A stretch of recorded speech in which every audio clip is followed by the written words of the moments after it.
안녕하십니까. 한반도 안보전략연구원 일본 동남아 실장 박성훈입니다. 오늘은 명치유신의 마지막 유튜브 시리즈로서 지금 현재 명치유신이 다시 부활하는 그런 조짐이 보이고 있다.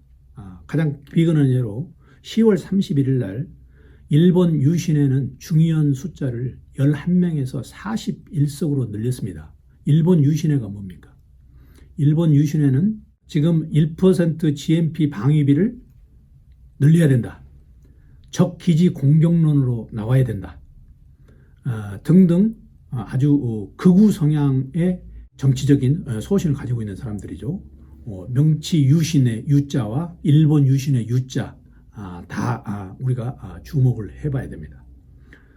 그래서 오늘은 명치 유신이 지금 현재 일본 정치 상황에서 어떻게 받아들여지고 있는가 그걸 중점적으로 말씀드리겠습니다.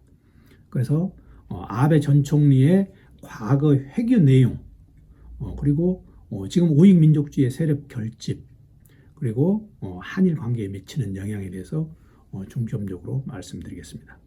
자, 명치유신의 개혁 시대를 복귀를 엄청나게 희망을 하고 있다. 지금 일본 현재 2013년에 아베 총리는 요시다 쇼인, 명치유신의 설계자인 요시다 쇼인 묘소를 참배를 했죠. 자, 2018년에 지금으로부터 3년 전에 기자회견에서는 우리가 150년 전에 명치유신의 개화 사상가들을 우리가 본받아야 된다. 이렇게 얘기를 했습니다. 명치유신의 기본 사상이 뭡니까? 천황제죠. 천황제. 천황이 실권을 가지고 있는 군주로서의 천황이 돼야 된다는 게 명치유신의 기본 핵심 중에 핵심입니다. 근데 이 천황이 태양신으로부터 손자다. 태양신의 자손이다. 그래서 이 진무 천황을 천황 중에서 제일 높은 사람으로 보고 있죠. 그래서 일본의 천황은 계속적으로 숭상을 받아야 된다. 이게 신국 사상이죠. 이걸 지금 바로 이 사상을 그대로 유지하고 있는 게 일본 회의라는 겁니다. 또 신도 정치 연맹입니다. 일본 국회의원들 중에서 가장 많이 가입해 있는 데가 일본 회의고 또 신도 정치 연맹입니다.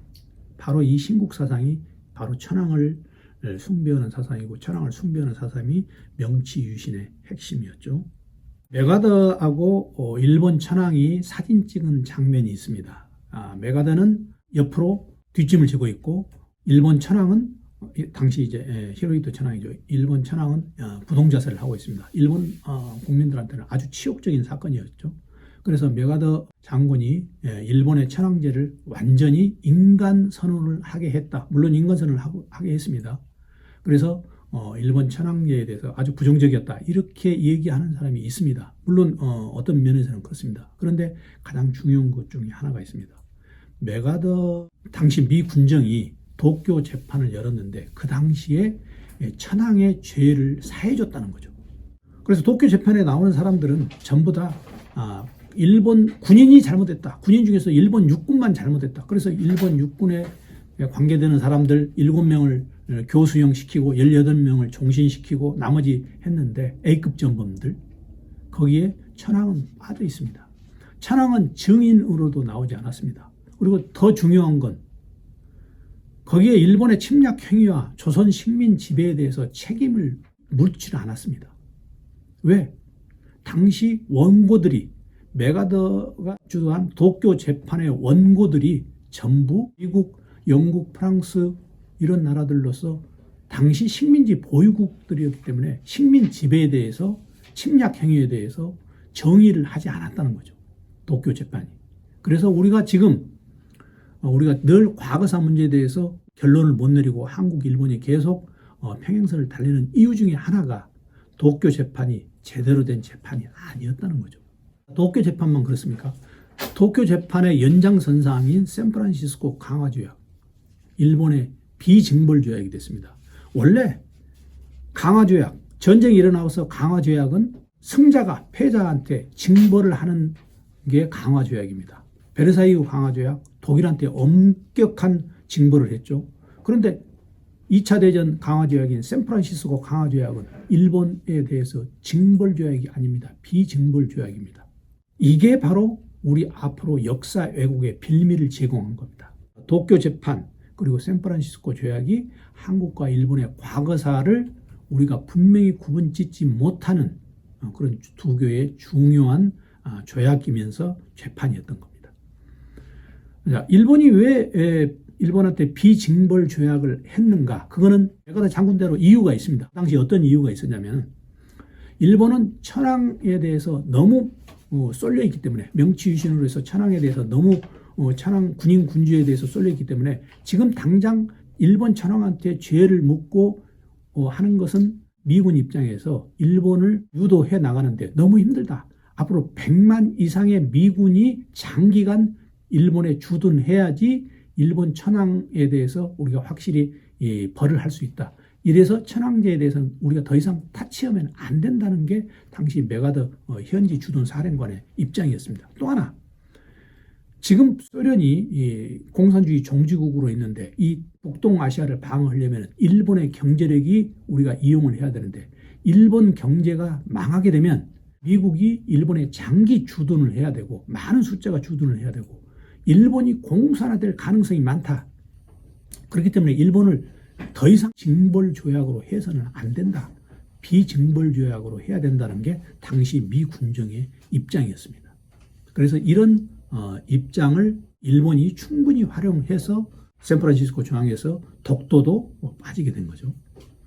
자, 지금 일본은 헌법을 바꾸려고 합니다. 지금 현행 헌법에는 평화헌법으로 되어 있죠. 평화헌법에는 어떻게 되어 있습니까? 일본이 이 군대를 보유하지 못한다. 일본은 교정권이 없다.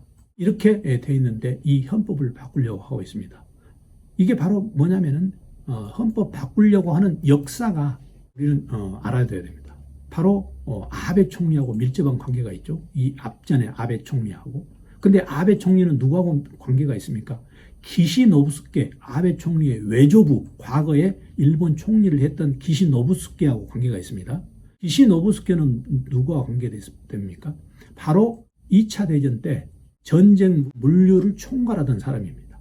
이래서 일본이 지금 헌법 개정을 하는 게 바로 기시노부스케 그리고 아베 총리 그 다음에 지금 앞으로 기시다로 연결이 될 가능성이 있지만 이 헌법 개정 움직임을 우리가 주시를 해야 되고 이 헌법 개정 움직임이 바로 명치 유신의 잔재가 아닌가 그렇게 보고 있는 사람이 많습니다. 그래서 잠깐 여러분한테 기시노부스케에 대해서 얘기를 하자면 기시노부스케는 A급 전범입니다. 도쿄 재판에서 A급 전범으로 분류돼서 3년 3개월간 수감을 하고 나왔는데 일본 사람들이 다시 기시노부스케를 인정을 해가지고 중의원에 당선되고 또 1957년에 총리로 됐죠. 총리로 되고 나서 기시노부스케가 한 일이 있습니다. 바로 헌법 개정을 하려고 했어요. 헌법 개정을 어떻게 하려고 하냐.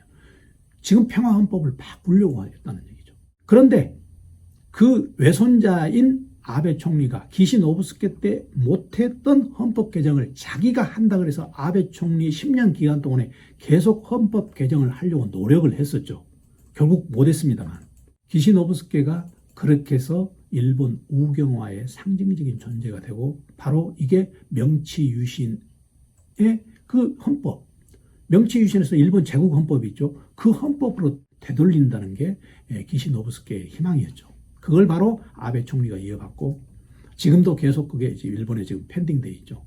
아베 전 총리 여러분들도 잘 아시겠지만 야스쿠니 참배를 지금 총리 신분이 아니니까 자유롭게 하고 있습니다. 아베 총리의 쉽게 말해서 영향력이 이번에 기시다 후미오가 10월 30일 날 선거에서 만만치 않게 자민당 의석을 확보했기 때문에 아베 전 총리의 그림자가 어느 정도 지워졌다고 볼 수 있습니다. 하지만 앞으로 계속 주시해야 되는 게 이번에 일본 유신, 명치유신, 일본 유신회가 이번에 4배의 의석을 늘렸다는 겁니다. 우리는 이걸 굉장히 주시해야 됩니다. 과거 아베 전 총리가 한국에 대해서 어떻게 생각했는가 그걸 우리가 다시 한번 우리가 이 시점에서 봐야 됩니다. 아베 전 총리는 재임 기간이 거의 104개월 됐죠. 그 기간 동안에 한일 정상회담, 그러니까 단독으로 만난 한일 정상회담을 한 번밖에 안 했습니다. 고이즈미 총리 66개월 재임했는데 8번을 했습니다.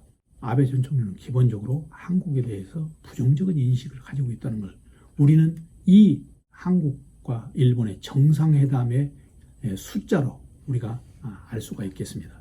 기본적으로 일본 우익 민족주의에 편향되어 있는 그런 이미지를 계속 가지고 있었죠. 그래서 이번에 10월 31일 날 선거에서 기시다 후미오 총리가 돼서 다소 우리가 안심은 되지만 안심할 수 없습니다. 왜? 일본 유신회가 다시 지금 세력을 규합을 하고 있기 때문에.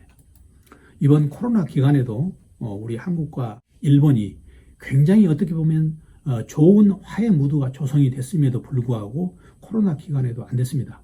진단키트 여러 가지 일본에서 소극적으로 나왔죠. 가장 중요한 게 통화스와프 지원이 안 됐다는 거죠.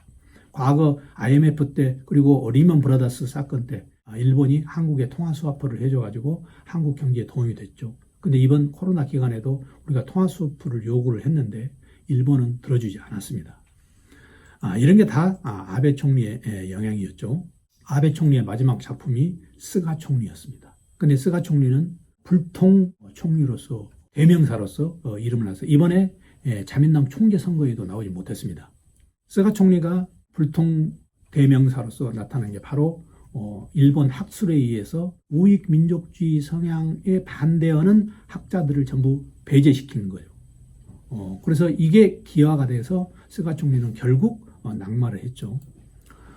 전체적으로 지금 명치유신 제가 이 얘기를 계속 시리즈로 했습니다만 한일 관계는 명치유신으로 인해서 이런 복귀적인 과거로 가려는 정치인도 많이 있습니다만 일본 정치인 중에서는 그렇지 않은 정치인도 있습니다. 오부치 총리 같은 분들 그분들은 1998년에 김대중 오부치 선언으로 해서 한국과 일본이 발전하는 문화적으로 개방을 해서 문화적으로 교류를 하면서 발전하는 계기를 마련한 그런 총리도 있습니다. 저는 이번에 10월 31일 날 기시다 후미오 비교적 온건이고 친한적인 성향의 총리라고 보고 있습니다. 그 총리가 나타났으니까 이제 한일 관계가 장기적으로 좋아질 가능성도 있다고 저는 보고 있습니다. 그래서 제가 명치유신을 말을 하면서 명치유신을 다시 복귀적인 방향으로 가는 그런 일본 정치인보다는 기시다 후미오 같은 온건 친한 성향의 정치인들이 많이 나타나는 걸 기대하면서 제가 명치유신에 대해서 여러분들이 꼭 알아둬야 될 4편의 시리즈로 보내드렸습니다. 그동안 시청해 주셔서 감사합니다.